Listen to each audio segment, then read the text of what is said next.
Amma ba'du. Lanjutan yang telah kita bahas, di antara yang paling penting tiada lain adalah menghadapkan, mengarahkan, memposisikan mayit ke arah kiblat. Karena ini di antara yang masih kurang perhatian di antara kita, maka seyogianya hal ini perlu jadi perhatian, karena ternyata Rasulullah menyatakan bahwa di antara dosa-dosa besar adalah melanggar kiblat, melanggar Baitul Haram sebagai kiblat ketika hidup dan sudah mati. Menunjukkan bahwa pada saat begitu wafat, mayit harus dihadapkan ke arah kiblat. Mayit sendiri sudah inqata'a amaluhu, tetapi bagi yang hidup tentu akan diminta pertanggungjawaban, karena justru yang hiduplah yang melanggar ketentuan arah kiblat itu.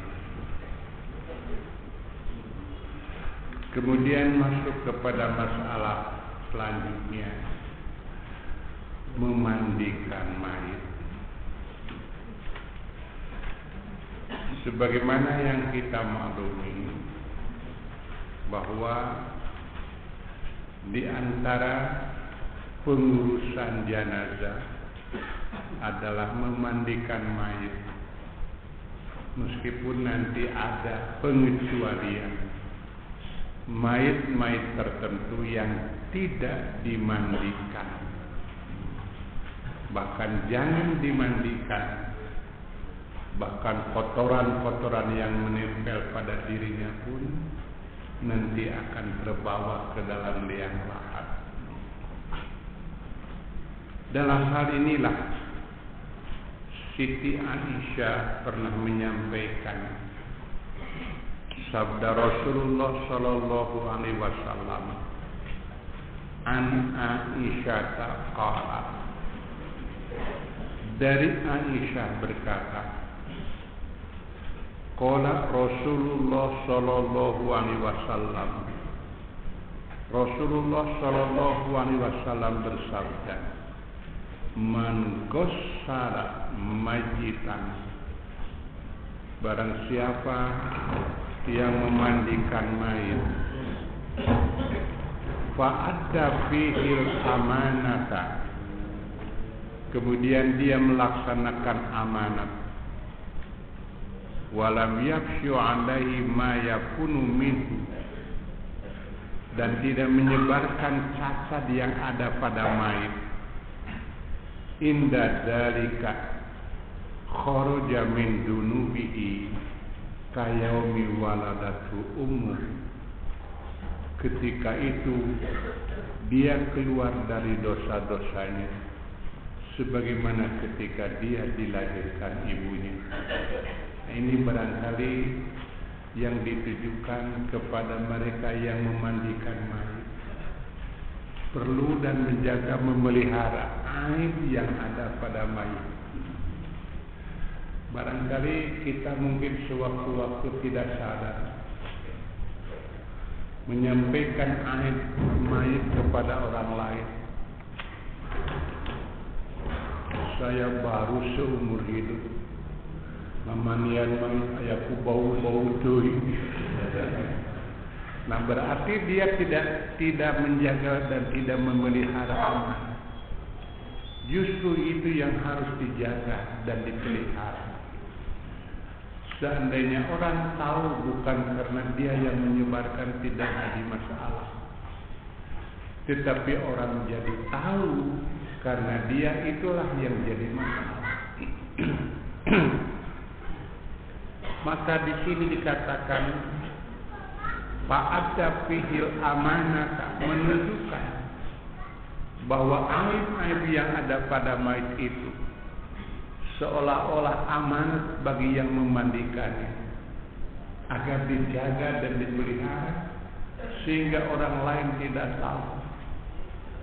Apabila demikian halnya, apabila pada satu saat memakai dinding atau hijab ketika memandikan mayit, barangkali itu salah satu hikmah kenapa harus pakai dinding, tiada lain agar terpelihara kehormatan mayit.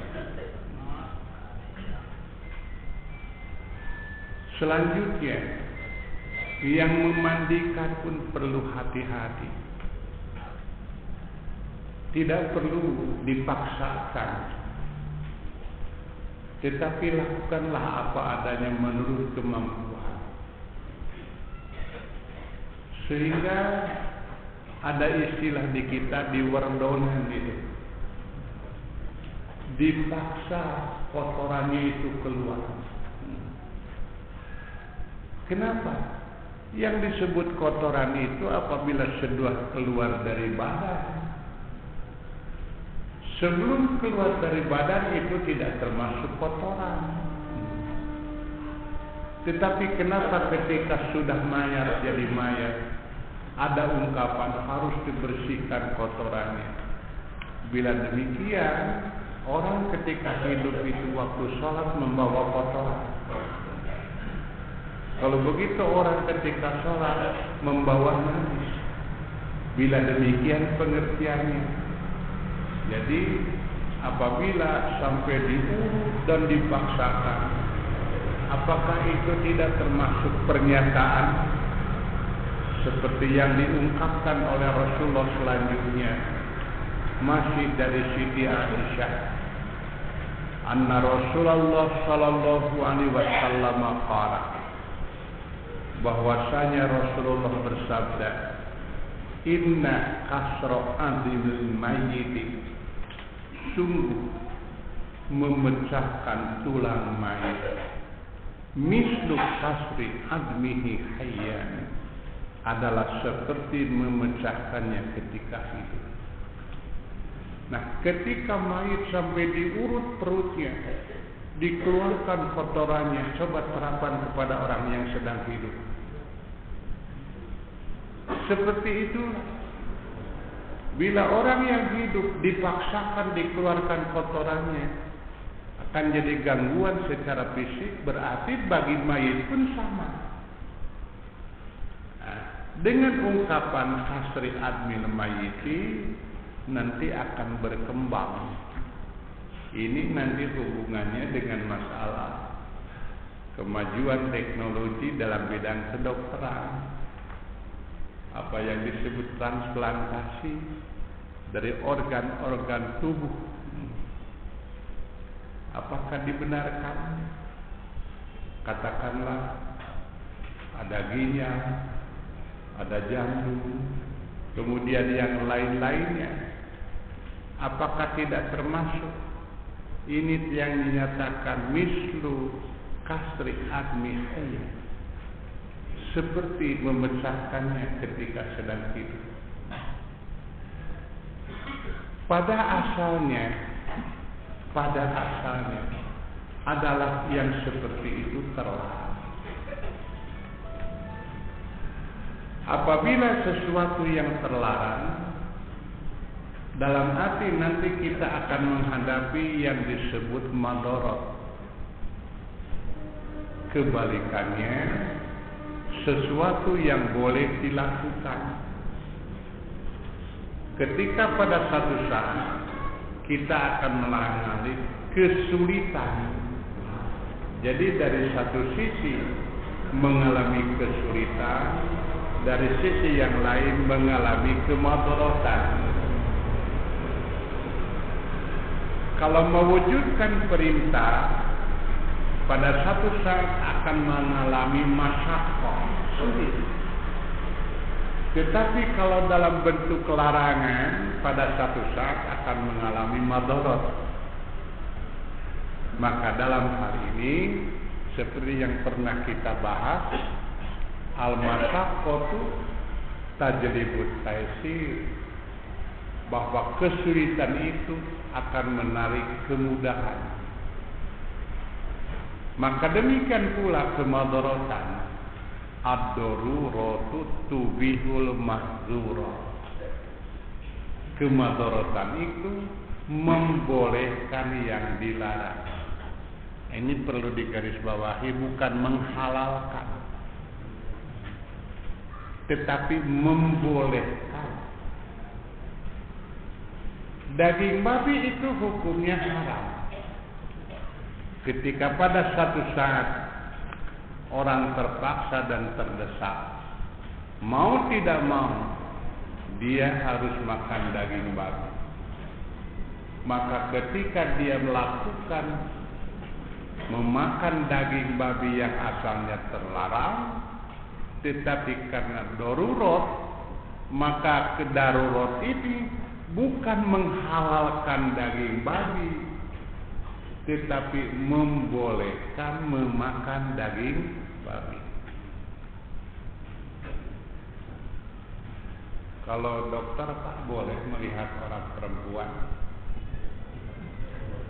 ya? Kalau boleh mah kena jadi dokter. Sama saja dokter pun haram melihat aurat perempuan. Tetapi apakah harus perem itu? Harus memejamkan mata ketika memeriksa pasiennya. Inilah yang dimaksud ad-daruratu tubihul mahdzura, bahwa karena darurat membolehkan yang dilarang, bukan menghalalkan. Tetap saja hukumnya haram. Makanya karena tetap haram ada batasnya. Sejauh mana batasnya? Sejauh bagaimana nilai dan kadar kemadharatan itu. Oleh karenanya, kalau pada satu saat cukup saja menyingkirkan lengan baju sampai sikut, nah itu menurut perhitungan ilmu. Tetapi, pada satu saat karena ini pasien istimewa, kemudian lengan baju itu disingkapkan lebih daripada sikut, bagaimana? Tetap saja haram. Kenapa? Karena ad-daruratu, darurat itu ada ukurannya, dan tentu yang tahu kepada ukuran daruratnya dirinya sendiri, bukan orang lain. Nah, demikian pula yang berhubungan dengan inna kasr admil mayyiti mislu kasri admihi hayat. Memecahkan tulang mayit itu adalah seperti memecahkan tulangnya ketika dia masih hidup. Nah, nanti bagaimana ketika ada mayat dimanfaatkan korneanya, dimanfaatkan jantungnya, dimanfaatkan ginjalnya, apakah boleh? Tidak boleh. Haram hukumnya. Tetap pada asalnya haram. Tetapi pada satu saat ada pertimbangan. Ternyata bahwa yang memerlukan itu pada satu saat lebih bermanfaat bagi yang memerlukan. Maka tentu disinilah akan ada pertimbangan-pertimbangan. Oleh karenanya dalam hal ini perlu ada perhatian, sehingga meskipun boleh, jangan terlalu bebas. Di negara tetangga kita sudah tidak ada batas lagi, sehingga setiap warga negara begitu wafat itu pemerintah berhak untuk mengambil organ-organ yang diperlukan. Siapa saja, bukan hanya orang luar Islam, tetapi tentu termasuk juga penduduk di sana yang muslim. Jadi begitu mati itu pemerintah berhak untuk mengambil organ-organnya. Karena ternyata hal ini sudah menjadi keputusan yang tanpa batas. Keputusan yang bebas, dan justru keputusannya itu adalah berdasarkan musyawarah para ulama Islam. Nah, kalau di kita MUI, kalau di sana MUIS, Majelis Ulama Singapura. Sehingga untuk mensosialisasikannya ada terbitan buku yang berhubungan dengan masalah transplantasi anggota tubuh manusia ini. Kalau dulu itu harus minta izin dari keluarga, ataupun kalau ada persetujuan yang akan meninggal ketika di rumah sakit, Anda setuju tidak? Kalau ginjal Anda diambil nanti begitu Anda wafat, kalau ada persetujuan diambil. Tetapi sekarang tidak, bebas itu, sehingga tanpa batas. Bila demikian sudah tidak ada lagi yang disebut madarat. Bila sudah tidak ada sebut madarat, maka tentu tidak ada lagi manfaat itu. Maka tidak berlaku lagi halal dan haram. Sudah tidak ada boleh dan tidak boleh, karena semuanya jadi boleh. Nah, barangkali di sini perlu kita tetap memperhatikan bahwa bagaimanapun juga inna kasra abin maiti mislu kasri admihi hayya. Barangkali nanti ini akan berkembang. Bila masalah yang seperti itu sudah berlaku, nanti orang pun akan begitu bebas, seperti merubah jenis kelamin. Padahal di negara kita masih terbatas siapa yang boleh dan apanya yang harus diperbaikinya. Tidak bebas. Beda dengan di negara-negara orang yang begitu bebas karena berdasarkan kepada hak asasi manusia. Jadi pokoknya tiap orang punya hak. Entah sholat baik, tidak beragama baik, sudah hak setiap orang. Jadi kalau pada suatu saat orang berzina jangan dihalangi. Kenapa? Ini hak setiap orang. Begitulah apabila pada suatu saat segala sesuatu yang sudah ditetapkan. Kemudian masih dari Siti Aisyah menunjukkan bahwa muhrim boleh memandikan. Muhrim boleh memandikan lawan jenis. Seandainya tidak ada muhrim, boleh yang sejenis. Tetapi tentu yang lebih utama yang memandikan itu adalah dari keluarga. Di kita masih ada ungkapan acan bisa cenang ngamandian mayit. Sebetulnya memandikan mayit lebih mudah daripada memandikan yang hidup. Memandikan yang hidup masuk nawar, ulah tarik daring tuh jenazah ngarberudut tuh, nu hirup itu. Jangankan sudah dewasa, budak bae dirurudakina ceurik itu protes. Can kabejakeun aya mayit protes. Jadi aneh kalau orang menganggap bahwa saya can bisa ngamandian mayit, lebih mudah sebetulnya ngamandian mayit. Can aya kabejakeun mayit nawar. Makanya di sini Aisyah menyampaikan pernyataan Rasulullah. Kata Siti Aisyah, roja Rasulullah min janazatin bil baqi. Rasulullah kembali dari Baqi setelah mengantar jenazah. Kemudian faqala, beliau berkata, lau mutti qabli pagosal tuki wakafan tuki tuma sallaitu alaiki wadafan tuki. Nah, barangkali inilah yang dimaksud dengan pengurusan jenazah. Pertama adalah gosal tuki, memandikan. Yang kedua kafan tuki, mengkafani. Yang ketiga sholaitu alaiki, menyalati. Dan yang keempat dafan tuki, tidak lebih daripada itu. Nah, di sini dengan kata-kata lau muti, bukan mendoakan istri, kalau kamu mati sebelum aku. Rasanya kalau ini omongan disampaikan oleh suami sekarang pada istrinya, bapak mendoakan abdi. Padahal Rasul bukan mendoakan lau. Kata-kata lau mah beda dengan iza. Lau itu menunjukkan kalau masih belum tentu terjadi. Seperti lau ta'lamuna, kalau kamu tahu, artinya tidak tahu itu.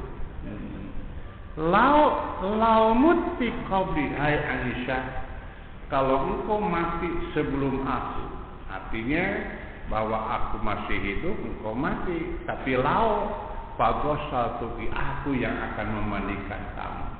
Ini menunjukkan bahwa yang lebih utama yang memandikan itu adalah keluarga. Suami kepada istri, istri kepada suami.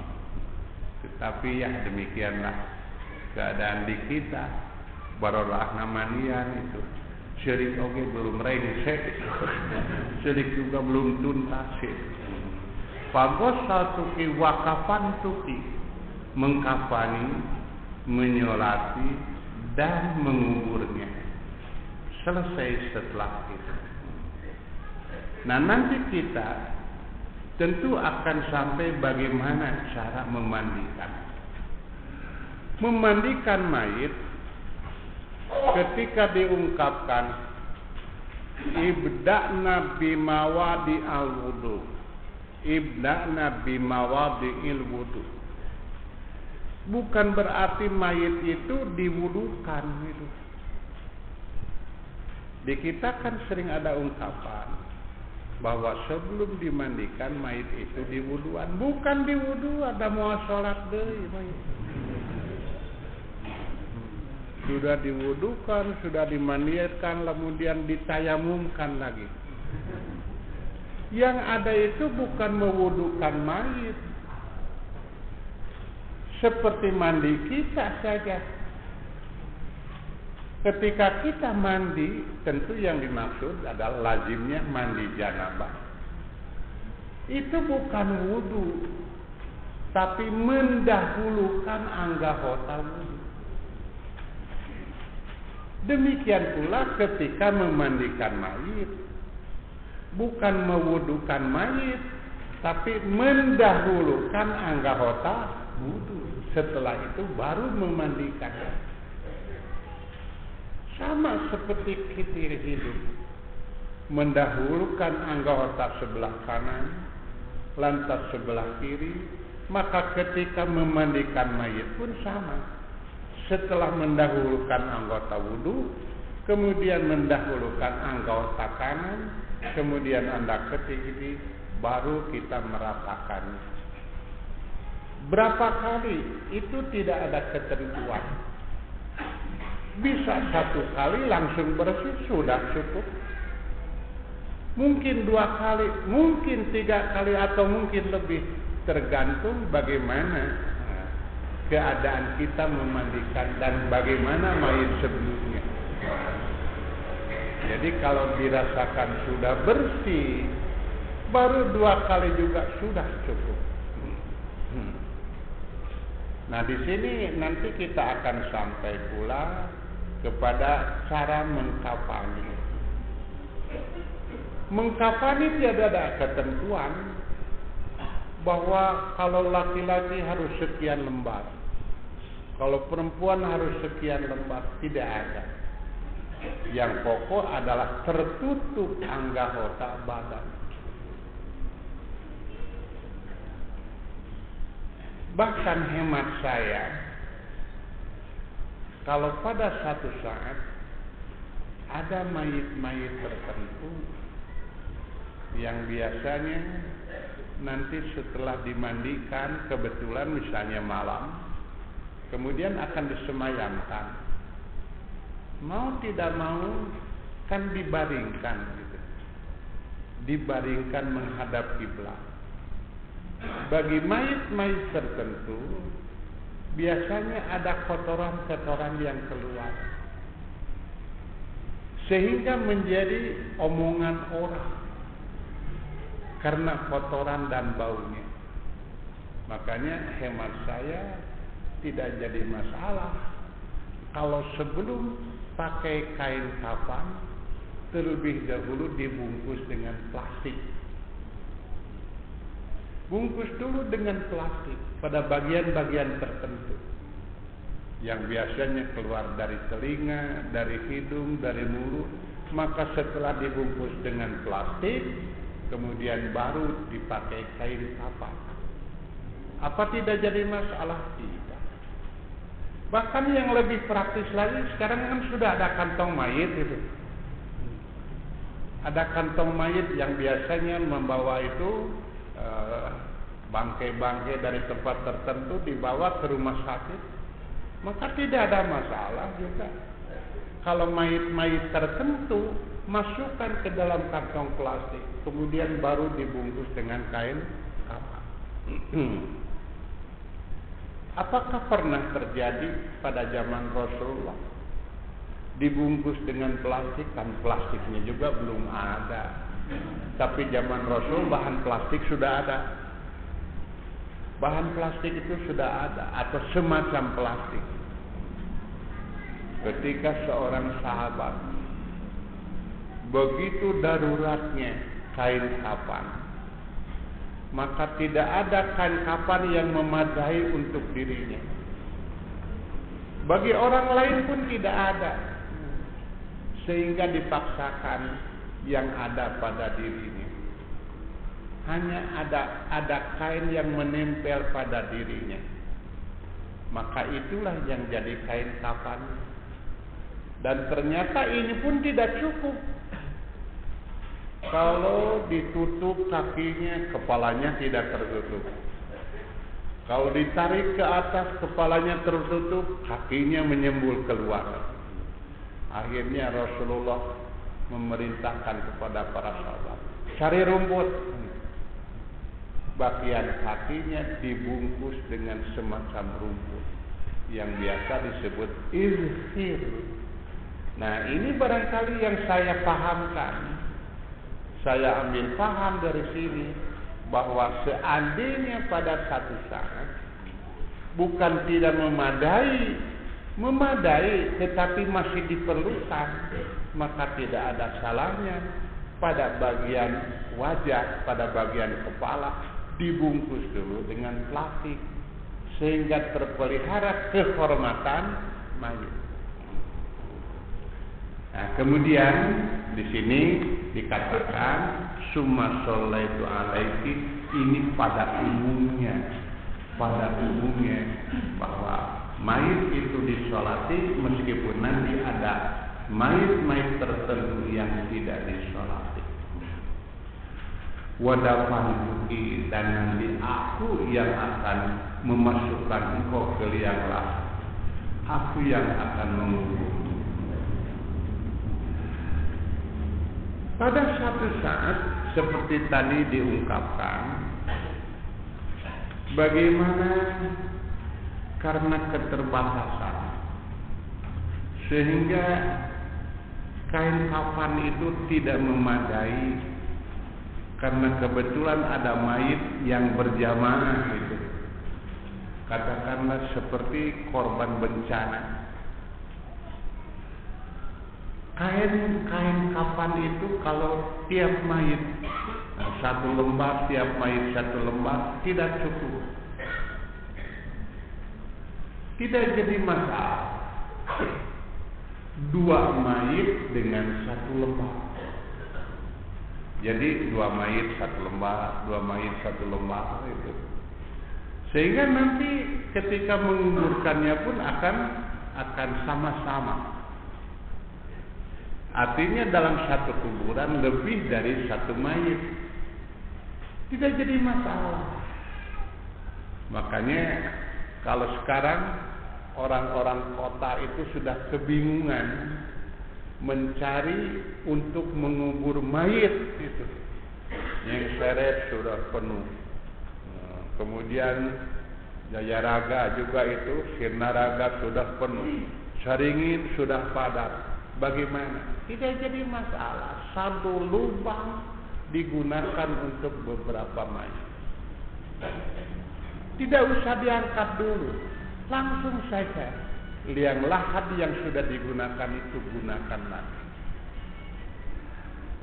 Barangkali inilah salah satu hikmah kenapa Rasulullah pernah melarang.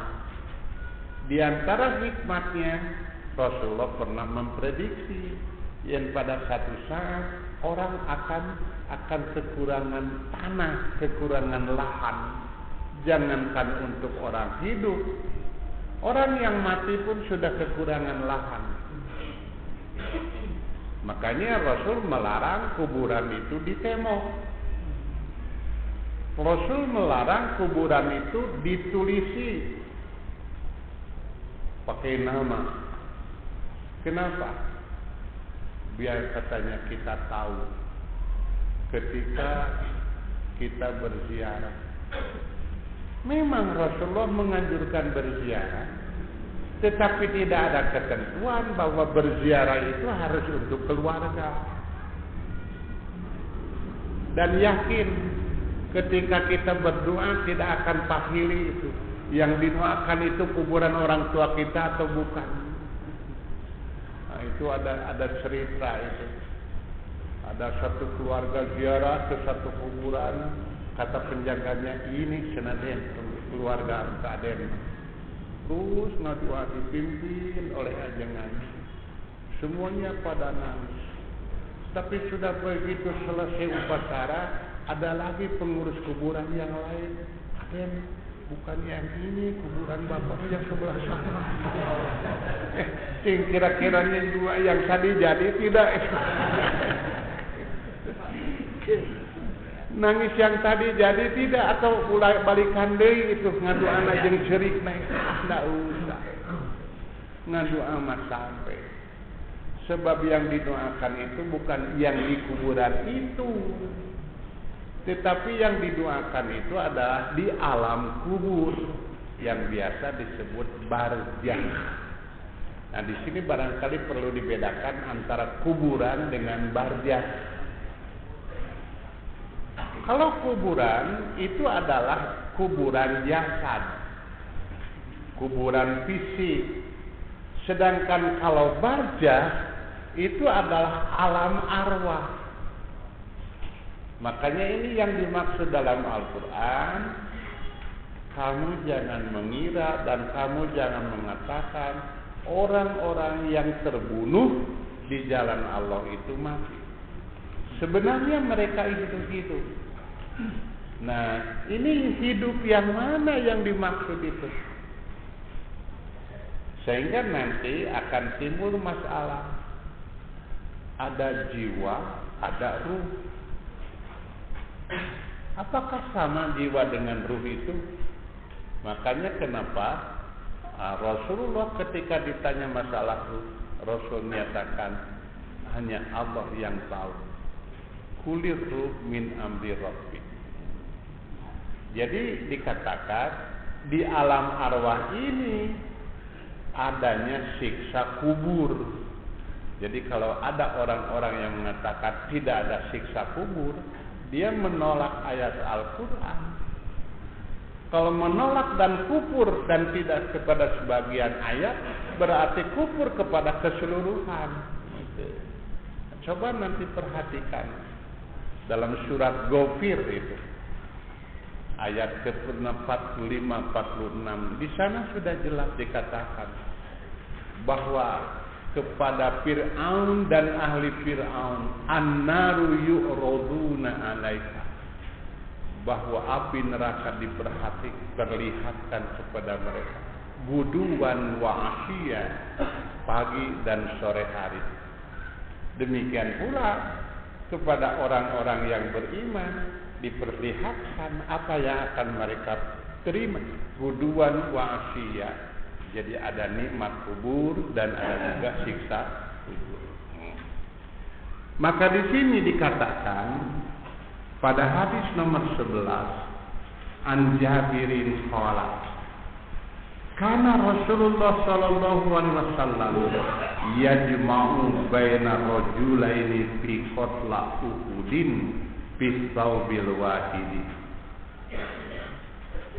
Rasulullah sallallahu alaihi wasallam pernah menyatukan antara dua orang laki-laki di antara korban Uhud pada satu lembar kain. Summa yaqulu, kemudian beliau bersabda, bertanya, ayyuhum aksaru ahzan lil Qur'ani, siapa di antara keduanya yang lebih banyak bacaan Al-Qur'an. Nah, di sini barangkali fadilah keutamaan yang dimiliki oleh seseorang. Makanya yang didahulukan dalam segala macam dalam kehidupan bersosial, kalau Rasulullah senantiasa memperhatikan Al-Quran. Yang jadi imam, imam rawatib itu yang paling banyak bacaan Quran. Kemudian yang jadi amir tentara, yang jadi komandan tentara, yang paling banyak bacaan Quran. Demikian pula di sini. Nah, ketika ditujukan bahwa ini yang paling banyak Al-Quran bacaannya, fa idza usyira lahu ila ahadihima qaddamahu fil lahdi, maka ketika ditunjukkan kepada salah seorang dari keduanya, maka beliau mendahulukan dia dimasukkan ke dalam lahat. Wa amara bidafnihim fi dimaihim, beliau memerintahkan agar mereka dikubur dengan darahnya. Walam yughassalu, tidak dimandikan. Walam yusolli alaihim, dan beliau pun tidak menyalatinya. Barangkali ini pengecualian daripada dalil yang umum tadi. Yang pertama kan harusnya dimandikan, kemudian dikafani, kemudian disolati. Sedangkan untuk mayit-mayit tertentu seperti korban dalam perang fisabilillah di sini, perang Uhud, mereka tidak dimandikan, kemudian dikafani dengan pakaian yang mereka pakai, kemudian tidak disolati, tetapi tentu dikuburkan. Ini kenapa demikian? Ketika Rasulullah ditanya, kenapa ya Rasulullah? Karena mereka pada satu saat dibangkitkan dari alam kubur itu ketika dia mati dalam jihad fisabilillah. Kemudian nanti ada keistimewaan dan pengecualian, seperti orang yang mati dalam keadaan ihram, dimandikan, dikafani, kemudian biasa disolati, tetapi bagian kepala tidak ditutupi. Jadi bagi yang mati dalam keadaan ihram, bukan mati yang di Mekah, tetapi mati dalam keadaan ihram, itu meskipun di luar Mekah matinya, maka dia ketika dikafani, bagian kepala itu tidak ditutupi. Kenapa? Nah, seperti tadi dinyatakan kepada mayit yang wafat karena peperangan, dia akan dibangkitkan dalam keadaan berdarah seperti waktu dia luka dalam peperangan. Maka mayit yang sedang ihram pun dia akan bangkit pada hari kiamat seperti ketika dia dalam keadaan ihram, kepala itu tidak tertutup sambil talbiyah. Jadi begitu bangun dari alam kubur, dia talbiyah seperti dulu dia talbiyah sedang ihram. Ini barangkali keistimewaan dan pengecualian daripada pengurusan jenazah secara umum. Jadi menunjukkan di sini istimewanya bagi yang wafat di jalan Allah, peperangan, bukan hanya tidak dimandikan, tetapi juga tidak disolati. Kenapa tidak disolati? Karena orang yang mati fisabilillah, mereka itu sudah dijamin, kata Rasul, dakhalal jannata, dia pasti masuk surga. Jadi orang yang sudah masuk surga, cukup, tidak perlu didoakan. Nah, ini barangkali keistimewaan. Makanya wajar bila Rasul mengatakan, seandainya nanti pada suatu saat ada mayit-mayit tertentu, waktu ditanya oleh Allah, kamu mau apa? Ya Allah, ya Rabbi, kalau bisa kembalikan lagi aku ke dunia. Ruddani ila dunia. Kembalikan lagi ke dunia. Mau apa? Mau aku berperang lagi seperti dahulu dan mau terbunuh di jalan Allah. Karena inilah barangkali sudah dialami oleh mereka keutamaannya. Bagi belum yang mengalami mati, tentu sieun itu. Tetapi banyak yang sudah mengalami, maka tentu dia akan ada semangat untuk kembali ke dunia ini.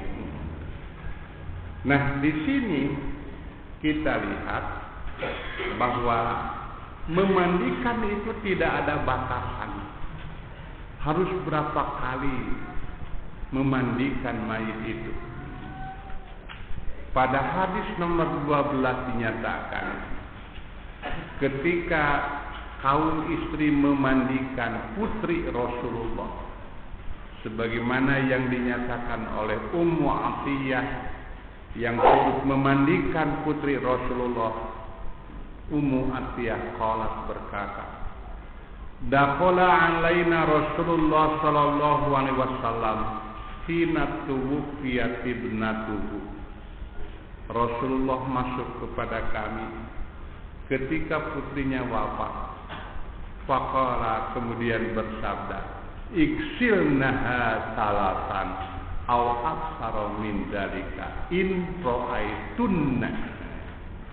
Mandikan dia 3 kali atau lebih jika kamu pandang perlu.